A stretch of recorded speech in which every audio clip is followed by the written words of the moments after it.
মেথছটো কেতিয়াও পাছ কৰা নাই মেথছত ফেল হৈছিলে হয় মেট্ৰিকত আহিছে 61 61 আচ্ছা এবাৰ 0 পাইছিলো মেথছত মেথছত 0 পাইছিলো 0 পাইছিলে হয় ষ্টাৰ মাৰ্ক পাইছে লেটাৰ ক'ত পাইছে লেটাৰ মই আপোনাৰ ইংলিছত মেথছত আৰু সায়েন্সত আৰু কম্পিউটাৰ সায়েন্সত পাইছো 9 ৰ ৰিজাল্ট কি আছিল কওকচোন একদম সঁচাটো ক'ব 9 ৰ ৰিজাল্ট ইমান ভাল নাছিলে কেনেকা ভাল নাছিলে ডিভিজন কি আছিল 9 ৰ মতে তো তেওঁলোকৰ যিখিনি ৰিজাল্টস আছিল তেওঁলোকৰ 9 ত মেথছত অলমোস্ট ফেলে আছিল সায়েন্সতো ফেল আছিল কিন্তু তেওঁলোকে এই বছৰ যি ৰিজাল্ট দেখুৱালে সেইখিনি তো সবে আচৰিত ময়ো নিশ্চয় আচৰিত সবে আচৰিত আপুনি নিজেও আচৰিত আচ্ছা যিগৰাকী শিক্ষাৰ্থী অংকত একেবাৰে কেঁচা যেনতেন 30 পাই পাছ কৰে বিজ্ঞানত একেবাৰে কেঁচা যেনতেন 30 পাই পাছ কৰে সেইগৰাকী শিক্ষাৰ্থী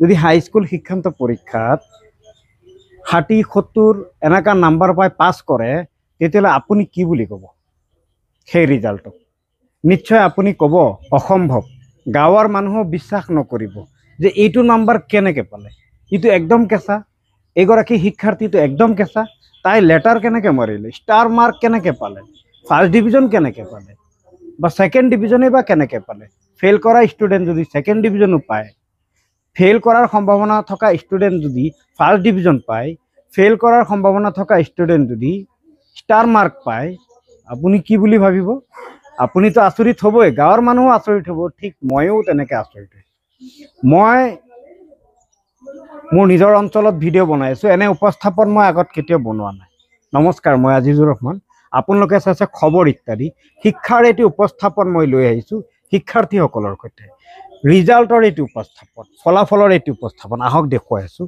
যে বেছি ষ্টুডেণ্ট নহয় মাত্ৰ কেইগৰাকীমান শিক্ষাৰ্থীৰ উপস্থাপন মই আজি আপোনালোকক দেখুৱাম যে তেওঁলোকে কিমানখিনি কষ্টৰ ফলত এই ফলাফল লাভ কৰিবলৈ সক্ষম হৈছে এই সকল শিক্ষাৰ্থী আপোনালোকে দেখি আছে মই প্ৰথমেই কৈছিলোঁ যে ফেল কৰা ষ্টুডেণ্ট যদি ডিভিজন পায় বা ষ্টাৰ মাৰ্ক পায় গাঁৱৰ মানুহৰ লগতে সকলোৱে ওচৰ চুবুৰীয়া সকলোৱে বিশ্বাসত নলয় কিন্তু আচৰিত সকলোৱে হয় যে এইটো কেনেকৈ ফেলহে কৰিব লাগিছিলে পাছ হোৱাৰ পিছত মনে মনে হিংসা কৰে আপোনাৰ হিংসা ভাঙি আছোঁ ৰ'ব এয়া এইগৰাকী ষ্টুডেণ্ট চাওক আপোনালোকে দেখুৱাই দিয়া এগৰাকী ষ্টুডেণ্ট তেওঁৰ অভিভাৱক লগতে আছে মাতৃগৰাকীৰ সৈতে কথা পাতিম কিন্তু তাৰ আগতে আমাৰ ইয়াতে এইসকলৰ ৰিজাল্ট সুফল সুখ্যাতিৰ ক্ষেত্ৰত যিসকলৰ আচলতে অৱদান শিক্ষাগুৰু তেওঁলোকৰ সৈতে আজি কথাটো পাতিলোঁ এগৰাকী মোৰ সতীৰ্থ আৰু আমি একলগতে ডাঙৰ দীঘল হৈছে পাৰ্থ একদম নীৰৱে এটা কাম কৰি গৈ আছে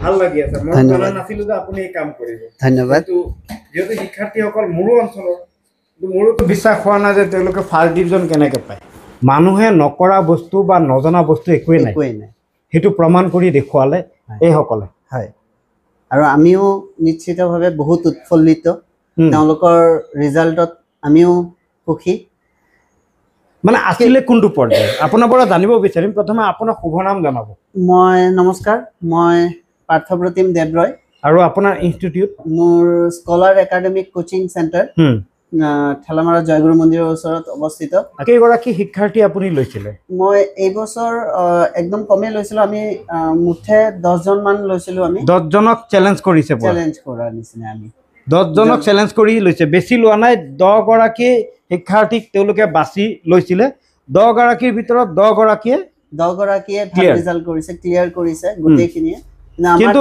সেই 10 গৰাকী কেনে পৰ্যায়ৰ আছিলে যেতিয়া তেওঁলোক আমাৰ ওচৰত আহে তেতিয়া ধৰক সব ভাল ষ্টুডেণ্ট বুলি আমি ক'ব নোৱাৰোঁ ভাল কিন্তু সবৰে চেষ্টা আছিলে ইচ্ছা শক্তি সবৰে আছিলে তথাপিও ইহঁতৰ উদ্দেশ্যে মই এটা কথা ক'ব বিচাৰিম এয়া শেষ নহয় এইটো গেট হে ইয়াৰ পিছত আৰু পৰ্যায় আছে যেতিয়া তেওঁলোকক আমাৰ উদ্দেশ্য অকল খালি মেট্ৰিকটো পাছ কৰা এৰি দিয়া নহয় আমাৰ উদ্দেশ্য সিহঁতে ভাল সফল হওক স্থাপিত মানে সংস্থাপিত ব্যক্তি এজন হওক সমাজৰ কিমান টাইম পঢ়াইছিলে স্কুলৰ বাদেও আপোনাৰ তাত ব্যক্তিগতভাৱে কিমান টাইম পঢ়াইছিলে আমাৰ কোনো ফিক্স টাইম নাই আমাৰ যেতিয়ালৈকে ষ্টুডেণ্ট এটা কমপ্লিট কনচেপ্টটো বুজি নাযায় তেতিয়ালৈকে আমি তেওঁক এৰি নাযাওঁ এনে টিউচন বুলি ক'লে টাইম থাকে 1 ঘণ্টা 1.5 ঘণ্টা খুব বেছি টাইপ হৈ যায় 1.5 ঘণ্টাৰ পিছত লগে লগে ঘড়ীটোত চাব 1.5 ঘণ্টা হৈ গ'ল সাবজেক্ট পঢ়োৱা বাকি থাকিলেও ছুটি দি দিয়ে নাই নাই আমাৰ তেনেকুৱা নাথাকে আমাৰ লেসন প্ল্যান থাকে প্ৰতিদিনৰ লেসন প্ল্যান আমি বনাই ৰাখো কমপ্লিট হ'ব লাগিব মানে ষ্টুডেন্টটোৱে সেই কনসেপ্টটো ক্লিয়াৰ কৰি যাব লাগিব টাইমৰ লগত কথা নাই লাগিলে গোটেই দিন লাগক কথা নাই লাগিলে আকৌ মাতিম লাগিলে ৰাতি 8টা 9টা 10টা হৈ যাওক আমাৰ কোনো আপত্তি নাই মানে আমি কমপ্লিট কৰিহে মানে কমপ্লিট বুজাইহে দায়িত্ব লৈছে যেতিয়া পালন কৰিব লাগে আচ্ছা মাতৃগৰাকীৰ সৈতে একেলগত বহি আছে এগৰাকী শিক্ষাৰ্থী কি নাম কৈছে আপুনি এবাৰ ৰিজাল্ট কি শিক্ষান্ত পৰীক্ষাৰ এবাৰ ভাল হৈছে ভাল মানে কেনেকুৱা ডিভিজন ষ্টাৰ ষ্টাৰ মাৰ্ক পাইছে লেটাৰ ক'ত পাইছে লেটাৰ মই আপোনাৰ ইংলিছত মেথছত আৰু সায়েন্সত আৰু কম্পিউটাৰ সায়েন্সত পাইছো 9ৰ ৰিজাল্ট কি আছিল কওকচোন একদম সঁচাটো ক'ব 9ৰ ৰিজাল্ট ইমান ভাল নাছিলে কেনেকা ভাল নাছিলে ডিভিজন কি আছিল 9ত 9ত মোৰ সেকেন্ড ডিভিজন আছিল 59% আছিল 9ত সেকেন্ড ডিভিজন 59% আপুনি হাই স্কুল শিক্ষান্ত পৰীক্ষাত ষ্টাৰ মাৰ্ক পাইছে লেটাৰ সহ আপুনি উত্তীৰ্ণ হৈছে না এটো কেনেকৈ সম্ভৱ হ'ল কিমান দিন কৰিছে এই কোচিং সেন্টাৰত ক্লাস মোৰ 3 বছৰে হ'ল কৰা ইয়াত হয় 3 বছৰ কষ্ট কৰিছে না আচ্ছা ক্লাস 8ত কেনেকুৱা আছিল ক্লাস 8ত ইমান ভাল নাছিল মই এবাৰ 0 পাইছিল মই মেথছত 0 পাইছিল 0 পাইছিলে হয় অংকত 0 পাইছিলে হয় নাই মানে দৰ্শকসকল আপোনালোকে আচৰিত নহব কাৰণ শিক্ষাগুৰুসকলে কিমান কষ্ট কৰিলে আসলতে এইটো ৰিজাল্ট আনে আৰু তাৰ লগত পিতৃ মাতৃৰ ঘৰত ধ্যানটো থাকেই বাৰু আপুনি ধ্যান দিছিলে মই মানে ৰেগুলাৰ পঢ়া কথা কি নাম আপোনাৰ মই অনিতা তপন আচ্ছা ঘৰত মনোযোগ দিছিলে ঘৰত মানে কি ঘৰত মনোযোগ মানে দিছে মানে মই তত্ত্বাৱধানত আছিলো মনোযোগ পুৰাই দিছিলে এনে ল'ৰাজন আপুনি একদম সঁচা কথা ক'ব আপোনাৰ দৃষ্টিত চালু আছিলে নে আগত না ইয়াত দিয়াৰ পৰা চালু হৈছে ইয়াত দিয়াৰ পৰা অলপ চালু হৈছে অলপ মানে পিছপৰা আছিলে আপুনি কি ভাবিছিলে যে ক্লাস 9ৰ ৰিজাল্ট চাই কি ভাবিছিলে যে পাস কৰিব মানে 9ৰ ৰিজাল্টটো মানে ধৰক এতিয়া মই টিউচন লগাই দিছো না এতিয়া পাস কৰাৰ সম্ভাৱনা আছে বুলি ভাবিছো তথাপিতো নাম্বাৰটো কম আনিছে আৰু আচ্ছা অলপ ভাল ৰিজাল্ট কৰক বুলি আপুনি কি ভাবিছিলে সেকেন্ড ডিভিজন বা মানে পাস কৰিব বা সেকেন্ড ডিভিজন পাব এটো ভাবিছিলে একদম সঁচা কথা ক'ব এনেকৈ ভাবিছিলে এতিয়া আপোনাৰ পুত্ৰ ষ্টাৰ পালে এটো মানে কি চেষ্টাৰ বলত হৈছে চেষ্টাৰ আৰু ঘৰত গাত ছাৰ বাইদেউ সকলৰ ওপৰত নিৰ্ভৰ কৰিছো মই আচ্ছা আৰু মই ছাৰলে মই ফোন পাতি কৰিয়ে থাকো মাজে মাজে আচ্ছা গতিকে সেইকাৰণে কওঁ যিসকলে মানে এইবাৰ উত্তীৰ্ণ হ'ব পৰা নাই তেওঁলোকে যে একদম কেঁচা ষ্টুডেণ্ট ফেইল কৰিছে সেইটো ৰিজন নহয় সেইকাৰণে আপোনালোকক কওঁ যিসকলে ফেইল কৰিছে সেইসকলৰ কাৰণে এই উপস্থাপনটো দি আছোঁ যে আপোনালোকে ফেইল কৰাৰ উদ্দেশ্য এইটো নহয় যে আপোনালোক ৰিজাল্ট বেয়া কৰিছে আপোনালোক কেঁচা ষ্টুডেণ্ট আপোনালোক চোকা নহয় তেনেকা নহয় যদি আপোনাৰ ইচ্ছা শক্তি এতিয়াও আছে আপুনি আকৌ ইউ টাৰ্ণ ল'ব পাৰিব আপুনি একদম ধুনীয়াকৈ সুখ্যাতিৰে লেটাৰ সহ এইসকলৰ ৰিজাল্টটো কিন্তু তেনেকুৱা নাছিলে হয়তো আপুনি তেনেকুৱা উপযুক্ত স্থান পোৱা নাই বা উপযুক্ত গাইড পোৱা নাই কাৰণে আপোনাৰ ৰিজাল্টটো বেয়া হৈছে কিন্তু আপুনিও ভাল ৰিজাল্ট পাব যদি উপযুক্ত গাইড বিচাৰি পায় নিজেও ধ্যান দিয়ে গতিকে সেইকাৰণে ধন্যবাদ জনাইছোঁ আগলৈ আৰু ভৱিষ্যত উজ্জ্বল কামনা কৰিছোঁ কি হোৱাৰ সপোন আছে মই এনে কম্পিউটাৰ ইঞ্জিনিয়াৰ হ'ব কম্পিউটাৰ ইঞ্জিনিয়াৰ না মাহঁতে লয়া বনাবলৈ চেষ্টা কৰে মাৰ লয়া বনিবলৈ ইচ্ছা আছে আচ্ছা ঠিক আছে থেংক ইউ উজ্জ্বল ভৱিষ্যত কামনা কৰিলোঁ আৰু এইজনীৰ ওচৰত আহিছোঁ এইটো হাতত লৈ ল'ব কি নাম আপোনাৰ মিছ হাজবিন আফতাৰ ক্লাস 9ৰ ৰিজাল্ট কি স্যাৰ ৰিজাল্ট বহুত বেয়া আছিলে কিমান বেয়া সঁচাটো ক'ব পাৰি নে নোৱাৰি পাস কৰিব নোৱাৰা নিচিনা অৱস্থা আছিলে পাস কৰিব নোৱাৰা নিচিনা হৈছিলে ক্লাস 9ত হয় মেথছতো কেতিয়াও পাস কৰা নাই মেথছত ফেল হৈছিলে হয় আচ্ছা এটাৰ পৰা কেতিয়াও মানে টানি টুনি ক্লাস 10ত বাগৰি সাগৰি উঠিছে আৰু মেট্ৰিকটো দিবলৈ মানে কোৱালিফাইড হৈছে না আৰু মেট্ৰিকত কি ৰিজাল্ট মেট্ৰিকত সেকেন্ড ডিভিজন আহিছে আচ্ছা 9ত ক্লাস মানে 9ত আপুনি অংকত ফেল মেট্ৰিকত গৈ সেকেন্ড ডিভিজন মাৰি দিছে অংকত কিমান ৰিজাল্ট মেট্ৰিকত আহিছে 61 61 আচ্ছা আৰু বেলেগ সাবজেক্টত ইংলিশত 40 আহিছে আৰু সায়েন্সত 57 আৰু হঠাৎ যে ইমান চোকা বা ইমান যে অগ্ৰগতি ক্লাস 10ত ইমান অগ্ৰগতি কেনেকৈ সম্ভৱ? ক্লাছ 9ত অংকত ফেইল কৰা ছোৱালীজনী মেট্ৰিকত গৈ পেলাই 60ৰ ওপৰত অংকত কেনেকৈ পায়? কি ৰহস্য ইয়াত? কেনেকৈ সম্ভৱ হ'ল? ইয়াত টিউশ্যন কৰাৰ পাছৰ পৰা মই ইয়াত টিউশ্যন কৰাৰ পাছত বুজি পোৱা নাছিলোঁ, ছাৰে আমাক পূৰা ভালকৈ বুজাইছে। তেতিয়া টিউশ্যনত আহি আমি বুজি পাইছোঁ ভালকৈ। আচ্ছা, ছাৰে বাৰু এটা কেইটা ছাবজেক্ট লৈছিলে ছাৰে? মই 2টা লৈছিলোঁ, ছাৰৰ তাত ছায়েন্স আৰু মেমে মেথছ। ইংলিছ ইংলিছ লৈছিলোঁ। মেমে ইংলিছ কৰাইছিলে। হয়। আচ্ছা, আগলৈ কি হোৱাৰ সপোন আছে? মই নাৰ্ছ হ'বলৈ। আচ্ছা, এটা সঁচা কথা ক'ব, এনেকুৱা অনুভৱ হয় নেকি যে এই ইয়াত টিউশ্যন নকৰিলে মেট্ৰিক পাছ কৰিব নোৱাৰিলে হয়? মই ভাবিছিলোঁ 3rd ডিভিজন মানে আহিব চাগে, এনেকৈ ভাবিছিলোঁ। এনেকৈ ভাবিছিলে না?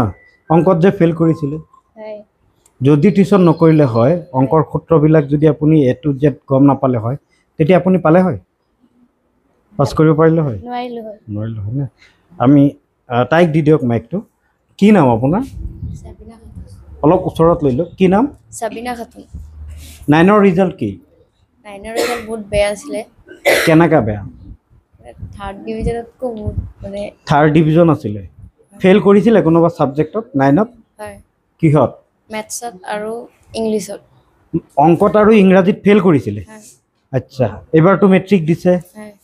ধুনীয়াকৈ সম্বৰ্ধনাও জনাইছে আপোনাক। হয়। মেট্ৰিকৰ ৰিজাল্ট কি? 2nd ডিভিজন হৈছে। 2nd division. অংকত কিমান? অংকত আছিলে 56। 56? 56। হয়। ইংৰাজীত? ইংৰাজীত হয় মানে 40। 40। হয়। মানে ভালকৈ পাছ কৰিছে? হয়। আচ্ছা, কি হ'ব ফিউচাৰ? ফিউচাৰ ভাবিছোঁ। তাইক দি দিয়ক মাইকটো। আপোনাৰ নাম কি? মিছ হাফিজা খাতুন। এইফালে চাই কওক, লাজ কৰে নেকি? লাজ কৰে? আচ্ছা, কি নাম? মিছ হাফিজা খাতুন। 9ৰ ৰিজাল্ট কি? বহুত বেয়া আছিলে, কিমান বেয়া? মানে গণিতত আৰু ইংৰাজীত ফেইল কৰিছিলে নেকি কোনোবা ছাবজেক্টত? কৰিছিলোঁ। কোনকেইটা ছাবজেক্টত ফেইল কৰিছিলে 9ত? ইংলিছ আৰু মেথছ। মেথছত আৰু ইংলিছ। ইংলিছত। মেট্ৰিকত গৈ মেথছত কিমান পালে? 66। 66? আৰু হেৰি ইংলিছত? 44। ৱাও, কেনেকৈ এই ইউ টাৰ্ণটো কেনেকৈ ল'লে জীৱনত? ইয়াতে টিউশ্যন কৰি গুৰুত্ব দিছে, ভাল কোচিং পাইছে সেইকাৰণে। আচ্ছা, আৰু এগৰাকী শিক্ষাৰ্থী আহিছে, মাইকটো লৈ ল'ব। কি নাম আপোনাৰ? মোৰ নাম ৰাণী বড়ো। সঁচা কথা ক'ব হা, যি সুধিম। ঠিক আছে। 9ৰ ৰিজাল্ট কি? 9ৰ ৰিজাল্ট ইমান ভাল হোৱা নাছিল। ফেইল কৰিছিলে? একদম সঁচা ক'ব, কোনোবা ছাবজেক্টত ফেইল কৰা নাই? কম নাম্বাৰ পাইছিলে? 9ত অংকত কিমান পাইছিলে? অংকত মনত নাই। মনত নাই? ইংৰাজীত? সেইখিনি পাহৰিলোঁ। পাহৰিলে না? মুঠতে 9ত ডিভিজন কি আছিলে? 3rd? 9ৰ ডিভিজন নাছিল বাৰু। ভাবিছিলে না যে মেট্ৰিক পাছ কৰিব পাৰিব? ভাবিছিলোঁ। ভাবিছিলে? ৰিজাল্ট কেনেকুৱা হ'ব বুলি ভাবিছিলে? একদম সঁচা কথা ক'ব। মেট্ৰিকত মই যেন তেন পাছ কৰিম বুলি ভাবিছিলোঁ। যেন তেন পাছ কৰিম বুলি ভাবিছিলে, কিন্তু কি হ'লগৈ result? Result 2nd division. 2nd division. আৰু মেথছত? মেথছত 56। আৰু ছায়েন্সত? ছায়েন্সত 60। বাপৰে। আৰু হেৰি ইংলিছত? ইংলিছত মোৰ বেয়া হৈছে 44। আচ্ছা, ঠিক আছে। আৰু আছে নেকি ষ্টুডেণ্ট মেট্ৰিকত? নাই না? গতিকে এজনী বাকী আছিলে গামোচা পিন্ধিবলৈ, যিহেতু সত্যখিনি কোৱাৰ কাৰণে ধন্যবাদ জনাইছোঁ। আৰু এজনী আহিছে, এতিয়া গামোচাটো ছাৰ ময়ে অনুৰোধ কৰিছোঁ পিন্ধাই দিয়ক আপুনি ছাত্ৰীগৰাকীক। উজ্জ্বল ভৱিষ্যত কামনা কৰিছোঁ। এতিয়া আন এগৰাকী আহিছে, তাইকো প্ৰথমে পিন্ধাই বহাই দিয়ক। কি নাম? আচ্ছা,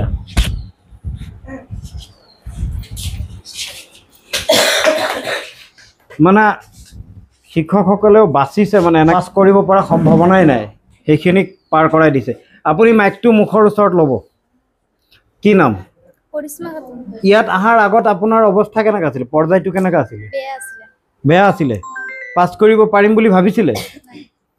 ভাবা নাই? ফেইল কৰিম বুলি ভাবিছিলে মেট্ৰিকত? মানে ঘৰতো এইটো আইডিয়া কৰি লৈছিলে যে আপুনি মেট্ৰিকত ফেইল কৰিব, এইটো ভাবিছিলে?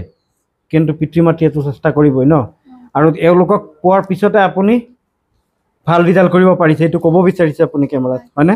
ধন্যবাদ জনাইছোঁ গতিকে এয়া আমি মেমৰ ওচৰত আহিম মেম আপুনিতো মোৰো মেম আৰু এইখিনি কৰিছে ধন্যবাদ জনাইছোঁ আৰু মেম আপোনাক শুভ নাম জনাই দিব মই জানিলেও দৰ্শকে জানক মোৰ নাম হয় অলংকিতা দে দেৱৰয় হয় আৰু স্কলাৰ একাডেমীত এনেই মই কৰাওঁ নাৰ্চাৰী টু ক্লাছ 4 লৈকে আৰু ক্লাছ 10ৰ আছামিজ ইংলিছ এইখিনি মই কৰাওঁ তো ইহঁত ৰণালে মোৰ ওচৰত বাৰু ছেপ্টেম্বৰৰ পৰা টিউশ্যন কৰিছে আৰু ইহঁতে মাত্ৰ এমাহ টিউশ্যন কৰিছিলে মোৰ তাত জাষ্ট এমাহতে ইহঁতৰ গ্ৰোথ এইটো মানে ইহঁতক মই যদি মুখেৰে এটা মাত্ৰ এক মাহ কৰিছে মানে সব ফাৰ্ষ্ট ডিভিজন বা ছেকেণ্ড ডিভিজন পালেও মানে ভাল এটা নম্বৰ পাবলৈ সক্ষম হৈছে সিহঁত আছিলে মানে মই যদি মুখেৰে কৈ গৈছো সেন্টেন্স এটা ইহঁতে লিখিব নোৱাৰে সিহঁতৰ খুব কষ্ট হৈছিলে কিন্তু সেই যে মোৰ ছোৱালীখিনি যে ইমান ধুনীয়াকে যে ইংলিছত মাৰ্কছ লেটাৰ মাৰ্ক যদিও পোৱা নাই কিন্তু যে ইমান ধুনীয়াকে পাছ কৰি গৈছে মোৰ কাৰণে সেইটো বহুত ডাঙৰ এটা এচিভমেন্ট মোৰ কাৰণে এচিভমেন্ট মানে জীৱনৰ গেটটো পাৰ হৈছে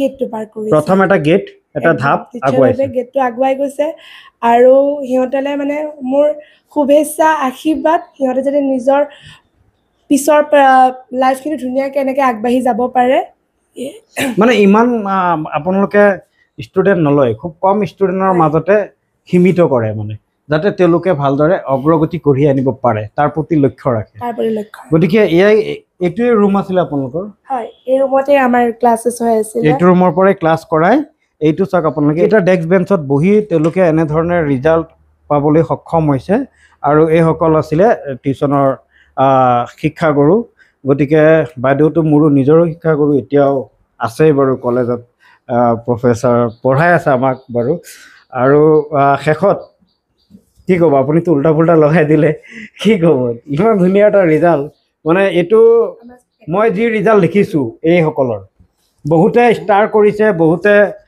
ডিষ্টিংশ্যন পাইছে বা বহুতক মানে বহুতে সম্বৰ্ধনা জনাবলৈ গৈছে কিন্তু আপোনাৰ যিটো এইটো ৰিজাল্ট আপোনাৰ যিটো কষ্ট আপোনাৰ যিটো অৱদান এইটো কিন্তু অন্য পাছ কৰা ৰিজাল্টৰ লগত নিমিলে আৰু মিলাবও নোৱাৰোঁ তাৰ কাৰণ আমি যাক ভাবি আছোঁ গাঁৱৰ যিজন শিক্ষাৰ্থী যিজন ছাত্ৰ বা ছাত্ৰীক আমি ভাবি আছোঁ যে এইবাৰ ফেইল কৰিব কোনো গুৰুত্বই নাই পঢ়াত বা নোৱাৰি ঘৰৰ পৰিৱেশো তেনেকুৱা নহয় তেনেকুৱা ষ্টুডেণ্ট আপুনি চেলেঞ্জত লৈ লৈছে কিন্তু আমি সচৰাচৰ দেখোঁ ইনষ্টিটিউটবিলাকে যে ভাল মাৰ্ক পোৱা ষ্টুডেণ্টকেহে টানি আনে নিজৰ হেৰিটো পাবলৈ ক্ৰেডিটটো ল'বলৈ কিন্তু ষ্টুডেণ্টগৰাকীটো এনেই চালো কিন্তু আপুনি সেইজনক বাছি লৈছে যিজনে অৰিজিনেলি চালু নহয় ফেইল কৰাৰ সম্ভাৱনা আছে সেইগৰাকী শিক্ষাৰ্থীৰ সৈতে আপুনি চেলেঞ্জ কৰি আছে যে মই পাছ কৰাই দেখুৱাম ৰিজাল্ট বনাই দেখুৱাম নিশ্চয় এনেকুৱা নহয় যে আমি ভাল ষ্টুডেণ্ট ল'ব নিবিচাৰোঁ